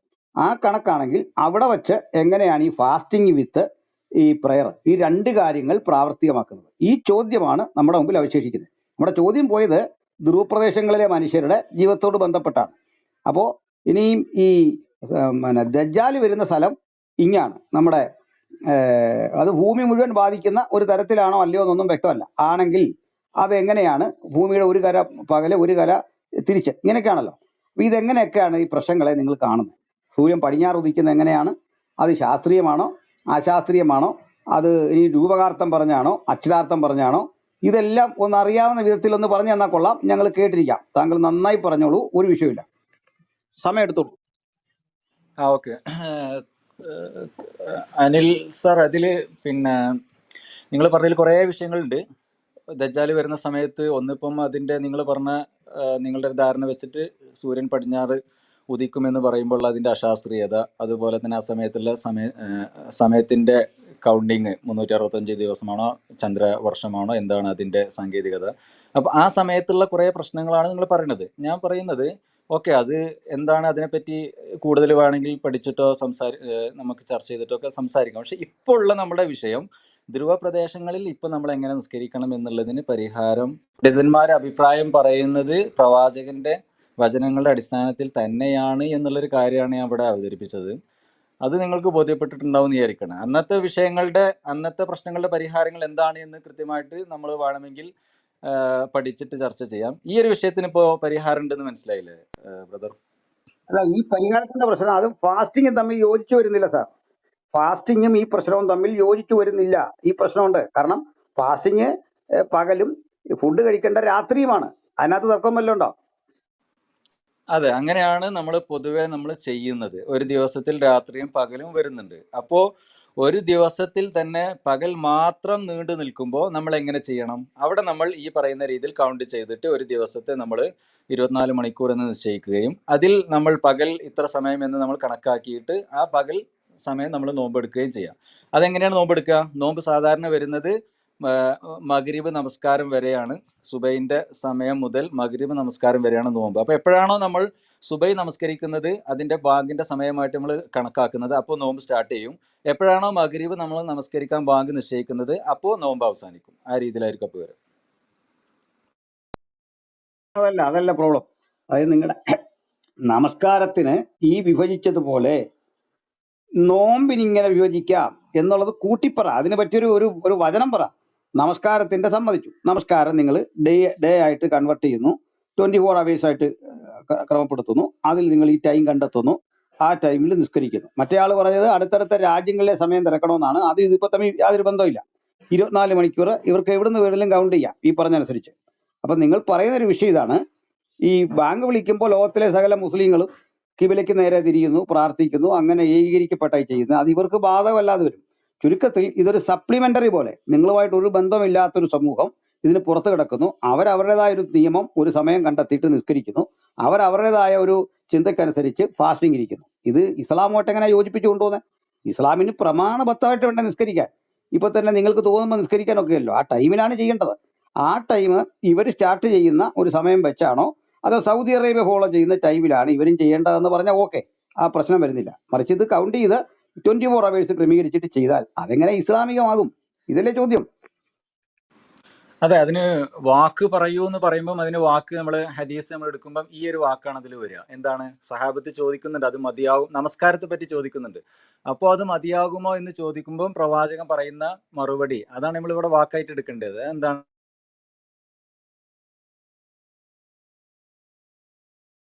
പറയുമ്പോൾ പണ്ഡിതന്മാർ അതേ സംഭവം ഇങ്ങോട്ട് ഖിയാസാക്കിയിട്ട് നോമ്പും അതുപോലെ നമ്മൾ കണക്ക് കൂട്ടിയിട്ട് അതിനനുസരിച്ച് നിർവഹിക്കണം എന്നുള്ളത് തന്നെയാണ് ഇവിടെ വരിക.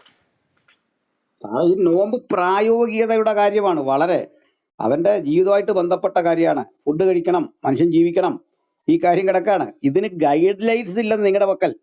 ഒരു ഗൈഡ് ലൈൻസ് ഇല്ല. ഇനി ഈ പറഞ്ഞ നിസ്കാരത്തിന് തന്നെ ഗൈഡ് ലൈൻസ് കറക്റ്റ് അല്ല. അപ്പൊ നിങ്ങൾ പറയേണ്ടിയിരുന്നത് സൗദി അറേബ്യ ഫോളോ ചെയ്യുന്ന ആ സമയത്ത് ഇവരൊക്കെ നിസ്കരിച്ചാൽ മതി എന്നുള്ള ഒരു ചെറിയ ഇതിൽ കണ്ടാൽ മതിയായിരുന്നു. ഇപ്പൊ നിങ്ങൾ ഇവർക്ക് ഇട്ടിരിക്കുകയാണ്. ഇവര് ടൈം അറേഞ്ച് ചെയ്തിട്ട് ഒരു ഷെഡ്യൂൾ ഉണ്ടാക്കിയിട്ട് അതനുസരിച്ച് ഈ സുബഹ് നമസ്കാരം മുതൽ ഇങ്ങോട്ട് ക്രമപ്പെടുത്തി. സുബഹ് നമസ്കാരം എന്ന് പറഞ്ഞാൽ തന്നെ എന്താ, എങ്ങനെ ഒക്കുന്ന സുബഹ് എന്ന് പറഞ്ഞാൽ എന്തുവാണ്?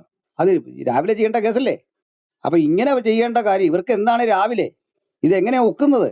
അല്ല, തോന്നുമ്പോൾ ചെയ്യേണ്ട കാര്യമല്ലത്. അതിന് കൃത്യമായിട്ട് നിങ്ങൾ കണക്കൂട്ടി വെച്ചിട്ടുണ്ട്. രാവിലെ ചെയ്താലുള്ള ഗുണം, ഉച്ചയ്ക്ക് ചെയ്താലുള്ള ഗുണം, വൈകിട്ട് ചെയ്താലുള്ള ഗുണം, ഇതൊക്കെ കൃത്യം കണക്ക് കൂട്ടി വെച്ചാണ് ഇസ്ലാം ഒരു സിസ്റ്റം ഉണ്ടാക്കിയിരിക്കുന്നത്. അപ്പൊ അങ്ങനെ പറയുക, അതിന്റെ മഹത്വം പറയുകയും ചെയ്യുന്നതിന്റെ ഇടയ്ക്ക് ഇതിൽ നിന്ന് ഒരു ഭാഗം അപ്പൻഡിക്സ് ആയിട്ട് നിൽക്കുന്നു, സപ്ലിമെന്റ് ആയിട്ട് നിൽക്കുന്നു. ഇതിനോട് എങ്ങനെ പൊരുത്തപ്പെടുത്തി എന്തൊക്കെ നിങ്ങൾ ഉരുണ്ടാലും ഉത്തരം പൂർണ്ണമാവില്ല ഈ ഒരു വിഷയത്തിൽ. കാരണം ഒന്നുകിൽ ടൈം ഒത്തുവരികയില്ല, അല്ലെങ്കിൽ പ്രാക്ടിക്കൽ ആയിട്ട് അത് ചെയ്യാൻ വരും. ഇത് ചെയ്യാവുന്ന ഒരു കാര്യം, സൗദി അറേബ്യ ഫോളോ ചെയ്യുന്ന മക്കയിലെ ബാങ്ക് വിളിക്ക് അനുസൃതമായ ഒരു ചാർട്ട് ഉണ്ടാക്കിയിട്ട് അതനുസരിച്ചാണ് ചെയ്യുന്നതെങ്കിൽ നിങ്ങൾ പറയുന്നതിൽ ശരിയുണ്ട്. ഇനി ഇതുപോലെ തന്നെ ഇവരുടെ പ്രശ്നമാണ്. അടുത്ത ചോദ്യം വരുന്നുണ്ട്. ഇതുപോലെ ഞാൻ ചോദിച്ചില്ലെന്നേ ഉള്ളൂ. അടുത്ത ചോദ്യം വരുന്നുണ്ട്. ഇവരെപ്പോഴാണ് നോമ്പ് തുറക്കണ്ടേ? എന്ത് കണ്ടാണ് തുറക്കണ്ടേ? എന്താണ് അതിന്റെ മാനദണ്ഡം? ഇവരെങ്ങനെയാണ് മുഹറം ആഘോഷിക്കുന്നത്? അല്ലെങ്കിൽ ഇവരെങ്ങനെയാണ് നബിദിനം ആഘോഷിക്കുന്നത്? ഇവരെങ്ങനെയാണ് നിങ്ങളുടെ പ്രധാനപ്പെട്ട ദിവസങ്ങളെ ഫേസ് ചെയ്യുന്നത്? ഈ ജനത്തിനും ഇസ്ലാം ആയിരിക്കാൻ എങ്ങനെയാണ് കഴിയുന്നത്? ഇസ്ലാമിന്റെ ഏത് ആചാരം ഇവിടെ നടപ്പിലാക്കാനായിട്ട് പറ്റുന്നത്? എന്ത് കാര്യം ചെയ്യാൻ പറ്റുന്നത്? ഒരു നീണ്ട ലിസ്റ്റ് കിടക്കാണ്. കാരണം ഞാനിതൊരു ഡിബേറ്റിൽ ചോദിച്ചിട്ട് എൻ്റെ എതിരാളിക്ക് മറുപടിയില്ല, കൃത്യമായിട്ട് ഒരു ആൻസറും തരുന്നില്ല. അപ്പോൾ ഇത് ഒരു ഫുഡിന്റെ മാത്രം കാര്യമോ നിസ്കാരത്തിന്റെ കാര്യമൊക്കെ അതല്ല. ഞാൻ ഓരോന്നും ഘട്ടം ഘട്ടം എടുത്ത് ഇങ്ങനെ പറഞ്ഞു കഴിഞ്ഞാൽ അവിടെ ഉത്തരമില്ല. അത് കുഴയ്ക്കുന്ന പ്രശ്നം തന്നെയാണ്.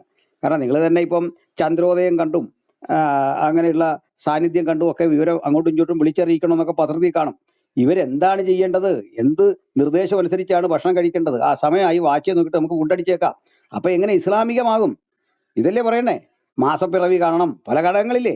അപ്പൊ എങ്ങനെ ഇത് പ്രായോഗികമാകും? ഇവരെങ്ങനെ പോയിട്ട് ഈ പറയുന്ന പോലെ അതിന് ഒരു പരിപാടി ഉണ്ടായിരുന്നു. ഒരു പരിപാടി, നിങ്ങൾ സൗദി അറേബ്യയിലെ ആ റൂൾ ഫോളോ ചെയ്യുക, ആ ടൈം അനുസരിച്ച് നിങ്ങൾ ഇവിടെ ചാർട്ട് ചെയ്ത് വെക്കുക എന്ന് പറഞ്ഞാൽ കുറേ ശരിയാകുമായിരുന്നു. ഇതിപ്പോ ഇവരുടെ ഓപ്ഷന് വിട്ടുകൊടുത്തേക്കാണ്. നിങ്ങൾ 24 hours ആയിട്ട് വീതിച്ചെടുത്തിട്ട് നിങ്ങൾ നിസ്കരിക്കുക. അതിനുശേഷം നിങ്ങൾ ഈ ഫാസ്റ്റിങ്ങിന്റെ കാര്യത്തിൽ ഗൈഡൻസും ഇല്ല. അത് ഇത് കണ്ട് ഇതിന്റെ മാനദണ്ഡമാണെങ്കിൽ ശരിയാകാതെയും വരും. അപ്പൊ ഇതുപോലെ തന്നെയാണ് പ്രധാനപ്പെട്ട നിങ്ങളുടെ ആചാരങ്ങളുണ്ട്. അപ്പൊ ആ ആചാരങ്ങൾ അത് എങ്ങനെയാണ് ഒത്തുവരുന്നത്? ആ അനുഷ്ഠാനങ്ങൾ എങ്ങനെയാണ് ഒത്തുവരുന്നത്? മറ്റേ പെരുന്നാൾ നോമ്പ് തുറക്കേണ്ടതിനൊക്കെ മാനദണ്ഡമില്ലേ? ഇതെങ്ങനെ ഇവർക്ക് ഒത്തുവരും? അപ്പൊ അനിസ്ലാമികമായ ഒരു ചടങ്ങേ അവിടെ നടക്കുള്ളൂ. ഒരിക്കലും പ്രമാണബദ്ധമായിട്ട് ഒരുത്തൻ ഈ ധ്രുവപ്രദേശങ്ങളിൽ ജീവിക്കുന്ന ഒരുവന് മുസൽമാനാകാൻ കഴിയില്ല എന്ന് തന്നെയാണ് ഞങ്ങൾ പറഞ്ഞു വെച്ചതിന്റെ സാരം. അത് വളരെ അത്യാവശ്യമുള്ള കാര്യം തന്നെയാണ്. അനിസ്ലാമികമാവാൻ പാടില്ല, ഇസ്ലാമിക തന്നെ ആവണം. പ്രവാചകന്റെ മാതൃക വേണം, പ്രവാചകന്റെ ഹദീസ് ആ വിഷയത്തിൽ വേണം എന്നുള്ളത് ശരി തന്നെയാണ്. ഇവിടെ എന്താ ഒരു വിഷയം വരുന്നത്, പാസ്റ്റർ മനസ്സിലാക്കേണ്ട ഒരു കാര്യം, ഇപ്പൊ ഒരു ഉദാഹരണം പറയുകയാണെന്നുണ്ടെങ്കിൽ നമസ്കാരം എങ്ങനെയാണ് നിസ്കരിക്കേണ്ടത് എന്നുള്ളത് പ്രവാചകൻ ശരിക്കും കാണിച്ചു തന്നിട്ടുണ്ട്. അതിൽ ഇരുത്തുണ്ട്, പിന്നെ സുജൂദുണ്ട്, നൃത്തുണ്ട്, അതിലൊക്കെയുള്ള ഓരോ പ്രാർത്ഥനകളുണ്ട്. ഇത് ഇങ്ങനെയാണ് നിസ്കാരം. എങ്ങനെയാണ് നിസ്കാരം എന്ന് ചോദിക്കുമ്പോൾ നമ്മൾ ഇതൊക്കെയാണ് പറയാ. നൃത്തത്തെ പറ്റി പറയും, കുമ്പിട്ടിട്ട് റുക്കു എന്ന് പറയും, അതേപോലെ സുജൂദ് ചെയ്യുന്നുണ്ട്, ഇരുത്തം വരുന്നുണ്ട്. ഇതാണ് നമസ്കാരം എന്നാണ് നമ്മൾ പറയാ. എന്നാൽ ഒരാൾ നടുവടിഞ്ഞ് പിന്നെ ഹോസ്പിറ്റലിൽ അഡ്മിറ്റായി കിടക്കുകയാണെങ്കിലോ അവന് ഇതൊന്നും ബാധകല്ല. അവിടെ എന്ത് ചെയ്യുന്നുണ്ട്? പ്രവാചകന്റെ വചനങ്ങൾ അവർക്ക് മറ്റുള്ള രീതിയിൽ വരുന്നുണ്ട്. ഒരു രോഗി എങ്ങനെ നമസ്കരിക്കണം എന്നുള്ളത് പോലെ നമസ്കാരത്തിന്റെ സമയം ഒക്കെ കൃത്യമായിട്ട് പറയുന്നത് കൊണ്ടാണ് സ്വഹാബത്ത് ആ ഒരു വിഷയത്തിൽ ചോദ്യം ചോദിക്കുന്നത്. ഓക്കെ, അങ്ങനെയാണെങ്കിൽ പ്രവാചകരെ ആ സമയത്ത് ഞങ്ങൾ ഇങ്ങനെ ഒരു ദിവസത്തിൽ എങ്ങനെ ഞങ്ങൾ നമസ്കരിക്കും? ഈ ഒരു ദിവസത്തിൽ മൊത്തത്തിൽ 5 നേരത്തെ നമസ്കാരം ചോദ്യം വരുന്നത്. അപ്പോഴാണ് അവിടെ ഉത്തരം വരുന്നത്, ദജ്ജാലിന്റെ വരവിന്റെ സമയത്തുള്ള ഒരു സാഹചര്യത്തിൽ നിങ്ങൾ ഒരു ദിവസത്തെ കണക്കാക്കിക്കൊണ്ട് നിസ്കരിക്കണം എന്ന് പറയുമ്പോൾ ഇവിടെ പിന്നെ നമ്മൾക്ക് സുബഹി ഓക്കെ അത് വെളിച്ചം വരുന്നു, അവിടെ പിന്നെ നിഴലിന്റെ അടിസ്ഥാനമോ കാര്യങ്ങളോ ഒന്നും ബാധകല്ല. അവിടെ നമ്മൾ ഫഖ്ദുറു, നിങ്ങൾ അതിനെ കണക്കാക്കുക, ലഹു ഖദ്റൻ, അതിന് നിങ്ങൾ കണക്ക് കൂട്ടി അതിനനുസരിച്ച് നിർവഹിക്കുക എന്ന് പറയുമ്പോൾ ഈ നിയമങ്ങളൊക്കെ അവിടെ മാറ്റി നിർത്തപ്പെടുകയാണ്. അപ്പോൾ നമുക്കറിയാം നോമ്പ് എപ്പോൾ സ്റ്റാർട്ട് ചെയ്യുന്നു, എപ്പോഴാണ് അവസാനിക്കുന്നത്? അത് സുബഹി മുതൽ മഗ്രിബ് വരെയാണ്. അപ്പൊ എപ്പോഴാണോ നമ്മൾ സുബഹി നമസ്കാരം സ്റ്റാർട്ട് ചെയ്യുന്നത് അവിടെ മുതൽ നോമ്പ് തുടങ്ങുന്നു. എപ്പോഴാണോ നമ്മൾ മഗ്രിബ് നമസ്കാരം ബാങ്ക് നമ്മൾ നിശ്ചയിക്കുന്നത് അവിടെ നോമ്പ് അവസാനിക്കുന്നു. അവിടെ അങ്ങനെയാണ് കണക്ക് കൂട്ടുക. അത് പ്രവാചകന്റെ ഗൈഡൻസ് അനുസരിച്ച് തന്നെയാണ്. അപ്പൊ അത് ഇസ്ലാമികമായി, ഒരിക്കലും അനിസ്ലാമിക ആവുന്നില്ല. അല്ല, ഈ പ്രദേശങ്ങളിൽ നിങ്ങൾക്കൊരു നിങ്ങൾ കണ്ടെത്തിയൊരു വഴിയില്ലെന്നോ അല്ലെങ്കിൽ അതിന് പിന്നെ എന്താ പറയുക അതങ്ങനെ നടക്കുന്നില്ലെന്നോ അല്ല ഞാൻ പറഞ്ഞത്. രണ്ട് രോഗിയായിട്ട് ഒരുവൻ വരുന്ന സന്ദർഭത്തിൽ നിസ്കരിക്കുന്നത് സംബന്ധിച്ച് ഒക്കെയുള്ള ഗൈഡൻസ് സംബന്ധിച്ചു. അതൊക്കെ സിറ്റുവേഷണലാണ്. ഇത് പെർമനന്റ് ആയിട്ട് ഒരു സമൂഹത്തിന്റെ ജീവിതചര്യയാണ്. വ്യത്യാസം മനസ്സിലാക്കണം. ഒരാൾ രോഗിയായിരിക്കുന്നതോ അല്ലെങ്കിൽ 2 കാലും നഷ്ടപ്പെട്ട ഒരാളുടെ നിസ്കാര രീതിയോ കൈ നഷ്ടപ്പെട്ടവന്റെ നിസ്കാര രീതി ഒന്നും ചർച്ചാ വിഷയമല്ല. ഒരു വിഷയമല്ല അത്. അതൊന്നും പ്രശ്നമല്ല. അവൻ എങ്ങനെ നിസ്കരിച്ചോട്ടെ. നമ്മുടെ പ്രശ്നം ഒരു ജനത വർഷങ്ങളായി ജീവിച്ചു പോരുന്ന ഒരു സമൂഹം. അപ്പൊ അവര് നിങ്ങൾ പറയുന്ന തരത്തിൽ ഈ സുബഹ് നമസ്കാരം പ്രഭാതത്തിൽ അത് മാറ്റാൻ പറ്റില്ല. അപ്പോ അതിനെല്ലാം ഓരോന്നിനും കൊണ്ട് സമയം, ആ സമയം അനുസരിച്ച് മാത്രമേ അത് ചെയ്യാൻ ഇസ്ലാമികമായി നിയമമുള്ളൂ. ആ നിയമത്തിന് പുറത്ത് ഒരു ജനത ആജീവനാന്തം കടക്കണം. സിറ്റുവേഷനിലാണ്. മറ്റേ രോഗം സൗഖ്യം പ്രാപിച്ച് വീട്ടിൽ വരുന്നുണ്ടല്ലോ, അവൻ പഴയതുപോലെ ആകാമല്ലോ. ഇത് ഒരിക്കലും അവർക്ക് സാധിക്കുന്നില്ല എന്നൊരു നിലയിലേക്ക് വരുന്നു. പിന്നെ ഈ ബാങ്ക് കൊടുക്കുന്നതും ഇതുമായി ബന്ധപ്പെട്ട കാര്യങ്ങളും അവർ കണ്ടെത്തിക്കോളാനാ പറയുന്നത്. മനസ്സിലായില്ലേ? നിങ്ങളത് 24 hours ആയിട്ട് കണക്ക് കൂട്ടിയിട്ട് നിങ്ങൾ സ്റ്റാർട്ട് ചെയ്തോളാൻ പറഞ്ഞാൽ എങ്ങനെ വെക്കുന്നേ? അവർക്കെന്താ റൈറ്റ്? അവർ ചെയ്യേണ്ടത് യുനാനിമസ് ആയിട്ട് ഒരു ഇസ്ലാമിക സംസ്കാരത്തിൽ പോകണം. ഫാസ്റ്റിംഗ് അങ്ങനെ തന്നെ. ഫാസ്റ്റിംഗ് അതിനുശേഷം വേറെ ഇതാ ചോദിച്ചേ. അപ്പോൾ ഇവർക്ക് എന്താണ് റമദാൻ? അവർക്കതെങ്ങനെയാണ് ആഘോഷിക്കാൻ പറ്റുന്നത്? അവർക്കെന്താണ് മാസപ്പിറവി? അവരുമായി ബന്ധപ്പെട്ടുള്ള ഇസ്ലാമിന്റെ ആചാരങ്ങൾക്കെല്ലാം അവർ പുറത്തായിരിക്കുന്നു. അവരല്ല ഇതിന് ഉത്തരവാദി. അപ്പൊ ഇതിന് എന്ത് സോൾവ് ആണുള്ളത് എന്നാണ് ചോദിക്കുന്നത്. കാരണം അവിടെ പല കാര്യങ്ങൾ പറയുന്നുണ്ട്. ഇത് ആചരിക്കേണ്ടതിന്റെ പ്രാധാന്യത്തെപ്പറ്റി, നിസ്കരിക്കേണ്ടതിന്റെ പ്രാധാന്യത്തെപ്പറ്റിയൊക്കെ പറയുന്നുണ്ട്. ഇവിടെ തന്നെ നിങ്ങൾ 2 ഉത്തരം പറയുന്നു. അതിന്റെ കൺഫ്യൂഷനാണ് വ്യക്തമാക്കുന്നത്. മൗദൂദിയെ ഉദ്ധരിച്ചുകൊണ്ടുള്ള അദ്ദേഹം പറയുന്നത് ഈ ആജീവനാന്തം, അതായത് സോറി, ഒരു വർഷത്തിൽ 5 നേരം മതി. മനസ്സിലായിക്കണം, ടൈം കണ്ടെത്തി 5 നേരം മതി. ലോങ് ടൈം എടുത്ത് അവർ വൈകിട്ടാകുമ്പോഴേക്ക് ഇങ്ങനെ. അപ്പോഴാണ് ഞാൻ തിരിച്ചു ചോദിച്ച ഫാസ്റ്റിംഗ് എങ്ങനെ വിജയിക്കും. അപ്പോൾ പുള്ളിക്ക് ഉത്തരവില്ല. അപ്പോൾ പുള്ളി അദ്ദേഹം ചാർജ് ചെയ്തുകൊണ്ട് വരാമെന്ന് പറഞ്ഞാണ് പോയത്. താങ്കൾ പറയുന്നു അത് ഡേറ്റുകൾ, ദിവസങ്ങൾ മറ്റേ ദജ്ജാല് വരുന്നതുമായി ബന്ധപ്പെട്ടുള്ള ആ ദിവസങ്ങൾക്ക് തത്തില്ല. ദിവസം കൗണ്ട് ചെയ്തെടുക്കുക, ടൈം 24 hours, അതിൽ 5 നേരം കണ്ടുപിടിക്കുക. അപ്പോൾ ഫാസ്റ്റിംഗ് എവിടെയും തെറ്റും. കാരണം രാത്രി കിടക്കണം, പകലല്ല ഭക്ഷണം കഴിക്കേണ്ടത്, പകല് ഫാസ്റ്റിംഗ് ആയിരിക്കണം. അപ്പോൾ പകലത്തെ ഫാസ്റ്റിങ്ങിന് അതിൻ്റെ പ്രാധാന്യമുണ്ട്. രാവിലെ ഇതൊക്കെ ചെയ്യേണ്ടതിന് നിയമങ്ങളുണ്ട്. ഇനിയും നോമ്പ് തുറക്കേണ്ടതിന് രീതികളുണ്ട്. റമദാൻ ആഘോഷിക്കേണ്ടതിന് നിയമങ്ങളുണ്ട്. അപ്പൊ ഇങ്ങനെ നിയമബന്ധിതമായ ഒരു ആധ്യാത്മികതയ്ക്ക് പുറത്തല്ലേ ഇവരെന്നാണ് എൻ്റെ ചോദ്യം. ആ വ്യവസ്ഥകൾക്കെല്ലാം പുറത്താണ് ഇവര്. ഇതേ ഞാൻ പറഞ്ഞുള്ളൂ. ഞാൻ എന്തായാലും ഇനി ആവർത്തിക്കുന്നില്ല. നമ്മൾക്ക് ഇത് തന്നെയാണ് കൂടുതൽ പറയാനുള്ളത്. വേറെ ഞാൻ ജസ്റ്റ് ഒന്ന് ചുരുക്കിയിട്ട് ഞാനൊന്ന് അവസാനിപ്പിക്കാം. ഇവിടെ ഇത്രയേ ഉള്ളൂ. പണ്ഡിതന്മാർ ഈ വിഷയങ്ങളിൽ ഫത്വ കൊടുക്കും മറ്റുള്ള സാഹചര്യങ്ങളിലുള്ള നിർദ്ദേശങ്ങൾ അനുസരിച്ചിട്ടോ അല്ലെങ്കിൽ ഇതുപോലത്തെ സാഹചര്യത്തിൽ എന്ത് ചെയ്യണം എന്നുള്ള പ്രവാചകന്റെ ഹദീസോ വെച്ചിട്ടാണ് ഈ പറയുന്ന രീതിയിൽ. ഇപ്പോൾ ഒരു ഉദാഹരണം പറയുകയാണെന്നുണ്ടെങ്കിൽ, ഇപ്പം പിന്നെ സ്പേസിലേക്ക് പോയിരുന്ന UAE എന്താണ് മൻസൂരി, എന്ത് മൻസൂരിയാണ് എനിക്ക് ഓർമ്മയില്ല. ഇപ്പം അവിടെ ഒരു മുസ്ലിം ഒരു സ്പേസ് സ്റ്റേഷനിൽ എത്തുന്ന സമയത്ത് അവർക്ക് നമസ്കാരമുണ്ട്. പക്ഷെ അവിടെ നമ്മളുടെ ഒരു 24 മണിക്കൂറിൽ തന്നെ എത്രയോ ഉദയങ്ങളും അസ്തമയങ്ങളും അവിടെ സംഭവിക്കുന്നുണ്ട് എന്നുള്ളതാണ്. എന്നാൽ അവർ ഇതിനൊക്കെ പിന്നെ ഓരോ ഉദയത്തിനും അസ്തമയത്തിനും അവർ 5 നേരം നിസ്കരിക്കണം എന്നാണോ? അവിടെ കൃത്യമായിട്ട് പോകുന്ന സമയത്ത് തന്നെ പണ്ഡിതന്മാർ അവർക്ക് ഫത്വ നൽകുന്നുണ്ട്. നിങ്ങൾ മസ്ജിദുൽ ഹറമിലെ സമയം കണക്കാക്കിയിട്ട് നിങ്ങൾ നമസ്കരിക്കുക. ഈ പറയുന്ന രീതിയിൽ പണ്ഡിതന്മാർ ഫത്വ കൊടുക്കുന്നത് ഈ പറയുന്ന രീതിയിൽ പ്രവാചകന്റെ മറ്റുള്ള ഹദീസുകളുടെ അടിസ്ഥാനത്തിൽ. അതിനാണ് നിങ്ങൾക്ക് ധാരണ ഉണ്ടാവും. മുസ്ലിങ്ങളുടെ പ്രമാണങ്ങൾ എന്ന് പറഞ്ഞാൽ ഖുർആന്, സുന്നത്ത്, അതുപോലെ തന്നെ ഇജ്മാ, ഖിയാസ് എന്നുള്ളതാണ്. അവിടെ ഖിയാസ് എന്നുള്ള ഒരു സംഭവമാണ് ഈ വിഷയത്തിലൊക്കെ വരുന്നത്. മറ്റുള്ളതിനോട് തുല്യതപ്പെടുത്തിയിട്ട് പറയുക എന്നുള്ള പ്രമാണങ്ങളുടെ അടിസ്ഥാനത്തിൽ തന്നെയാണ് ഈ പറയുന്ന രീതിയിൽ സമയങ്ങളും കാര്യങ്ങളൊക്കെ നിശ്ചയിക്കുന്നത്. അത് പണ്ഡിതന്മാർ അവരുടെ അറിവിൻ്റെ അടിസ്ഥാനത്തിൽ നൽകുന്ന ഫത്വകളാണ്. എനിക്കതിൽ കൂടുതൽ ഇനി ആവർത്തിക്കാനൊന്നുമില്ല. നമുക്ക് പറഞ്ഞത് തന്നെയാണ് പറയാനുണ്ടാവുക. നിങ്ങളെ സംസാരങ്ങൾ മുന്നോട്ട് പോട്ടെ. Thank you. ഇല്ല, അത് വേറെ അസഹിഷ്ണുതയൊന്നും നജീവനോടില്ല. ഞാൻ ഉദ്ദേശിച്ചത് വാദപ്രതിവാദമല്ല. ഞാൻ ഇതിനകത്തെ ഒരു പ്രശ്നം, ഒരു പ്രതിസന്ധി സമൂഹത്തെ ബോധ്യപ്പെടുത്താൻ ശ്രമിച്ചു എന്നുള്ളൂ.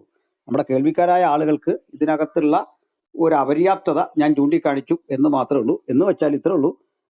ഇപ്പൊ സ്പേസിൽ പോകുന്നവരുണ്ട്, പ്രശ്നം തീർന്നു. അതാണ് അതിന്റെ വഴി എന്ന് പറഞ്ഞാലും പ്രശ്നം തീർന്നു. ഇത് 100 ഉത്തരവാണ് വരുന്നത്. അപ്പോ മാത്രമല്ല, ഈ പറയപ്പെട്ടവര് ഇപ്പം സ്പേസിൽ പോകുന്ന ഒരു ആചാരത്തിന് പുറത്താണ്, ആചാരത്തിന് പുറത്തേക്ക് ആയി കഴിഞ്ഞു. കാരണം ഈ പറയപ്പെട്ട നിയമങ്ങളൊന്നും അവർക്ക് പാലിച്ച് ഒന്നും നമസ്കരിക്കാൻ പറ്റില്ല. അപ്പോൾ അത് രോഗാവസ്ഥയൊന്നുമല്ലല്ലോ, രോഗാവസ്ഥയോ മറ്റു കാര്യങ്ങളൊന്നുമല്ല. വാസ്തവത്തിൽ അത് എത്രത്തോളം അള്ളാഹു ഇഷ്ടപ്പെടുന്നു എന്നൂടെ ഒന്ന് ആലോചിച്ച് നോക്കണം. ആ പദ്ധതിയൊക്കെ പുറത്താണ്. അപ്പോൾ അവരെ സംബന്ധിച്ചിടത്തോളം അത് വിടുക, അത് സിറ്റുവേഷനിലാണ്. അപ്പൊ ഇവർക്ക് നിലവിൽ ജീവിച്ചിരിക്കുന്ന മനുഷ്യർക്ക് ഇസ്ലാമികമായ ഒട്ടേറെ പ്രമാണങ്ങൾ അവർക്ക് ബാധകമല്ലാതെ പോകുന്നു. അങ്ങനെയെങ്കിൽ അവരെ ഏത് നിയമത്തിന്റെ അടിസ്ഥാനത്തിൽ അള്ളാഹുവിന് ശിക്ഷിക്കാൻ പറ്റും? നിസ്കരിച്ചില്ലെന്ന് പറഞ്ഞ് എന്ത് നടപടി എടുക്കാനായിട്ട് പറ്റും? അവരെ എങ്ങനെ നരകത്തിൽ വിടാൻ പറ്റും? എങ്ങനെ സ്വർഗത്തിൽ എടുക്കാൻ പറ്റും? കാരണം എന്താണെന്ന് വെച്ചാൽ ഇവർ അവരുടേതായ കുറ്റം കൊണ്ടൊന്നും അല്ല ഈ സംഭവിച്ചേക്കുന്നത്. അവർക്ക് പ്രമാണത്തെ പാലിക്കാൻ കഴിയാത്ത സിറ്റുവേഷൻ ഉണ്ടായിരിക്കുന്നു. അള്ളാഹു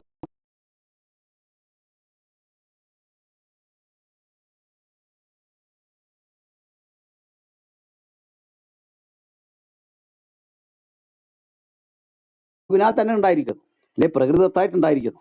അവർക്ക് ഫാസ്റ്റിംഗ് ചെയ്യാൻ പറ്റത്തില്ല. അത് നിങ്ങൾ ഈ പറഞ്ഞ പോലെ പറ്റത്തില്ല. അവർക്ക് ഫുഡ് കഴിക്കാൻ പറ്റത്തില്ല. നീണ്ട 6 മാസം ഫുഡ് കഴിച്ചുകൊണ്ടിരിക്കാൻ പറ്റുമോ? സാധിക്കുന്ന കാര്യമില്ല. അതേപോലെ അവർക്ക് റമദാനില്ല. അവർക്ക് ഇസ്ലാമുമായി ബന്ധപ്പെട്ട പ്രധാനപ്പെട്ട ഒരു കാര്യവും പാലിക്കാൻ സാധിക്കില്ല. അപ്പൊ ഇത്രേ ഉള്ളൂ. ഞാൻ എൻ്റെ വാക്കൽ കേട്ട താഴെയുള്ളവരോട് സമ്പാദിച്ചത് ഇത്രേ ഉള്ളൂ. ഇസ്ലാം എന്ന് പറയുന്ന ഒരു ആചാരം ആഗോളപരമായി, അല്ലെ ഒരു മതവിശ്വാസം ആഗോള വ്യാപകമായി മാനവ സമൂഹത്തിന് കൊടുത്തത് എന്ന് പറയുമ്പോൾ ഇങ്ങനെ ചില പ്രശ്നങ്ങൾ അതിൽ മുഴച്ചു നിൽക്കുന്നു. ഇങ്ങനെ ചില ഇഷ്യൂസിനെ അഡ്രസ്സ് ചെയ്യാൻ അള്ളാഹുവിനോ മുഹമ്മദിനോ പറ്റിയിട്ടില്ല. പകരം പണ്ഡിതന്മാർ ഫത്വ പുറപ്പെടുവിക്കുന്നുണ്ട്. അതിന് പോലും ഏകീകൃതമായ ഒരു സ്വഭാവത്തെ കൈകാര്യം ചെയ്യാനായിട്ടും സാധിക്കില്ല. പിന്നെ സക്സസ്ഫുൾ ആയിട്ട് ആ നിസ്കാരം മുറ പോലെ അനുഷ്ഠിക്കാൻ ഇവിടെ പാർക്കുന്ന ഒരു മുസ്ലിമിന് സാധിക്കില്ല. അവന് കൃത്യമായി റംസാൻ ആഘോഷിക്കാൻ സാധിക്കില്ല. ഇസ്ലാമിന്റെ 5 പില്ലേഴ്സിൽ മിക്കവാറും അവൻ തെറ്റിച്ച് കളയും. 5 തൂണുകൾ, വിശ്വാസത്തിന്റെ 5 തൂണുകൾ, അത് കൃത്യമായി പാലിക്കാൻ ഈ പറയപ്പെട്ടവർക്ക് അവരുടേതല്ലാത്ത കാരണങ്ങളാൽ സാധിക്കില്ല. അത് ഇസ്ലാമിക ചിന്തകൾക്ക് പുറത്താണ് അവര് എന്നേ ഞാൻ പറഞ്ഞു. ഓക്കെ.